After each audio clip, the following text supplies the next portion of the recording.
Você tira o chapéu para... Minha rola.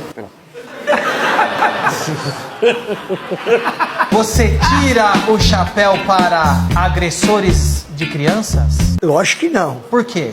Porque você tá fazendo uma pergunta que não dá nem pra Então te você é um responder. psicopata, você é um A pessoa psicopata. que não Você faz é um mal pra psicopata, criança. que já pegou Porra, uma criança. cala a boca, cala a boca, cala a boca.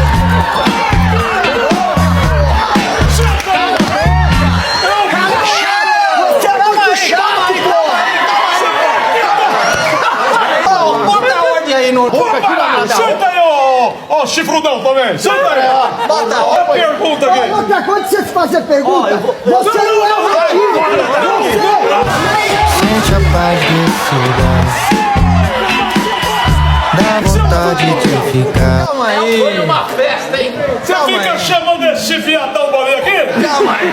E o que dá? Você não é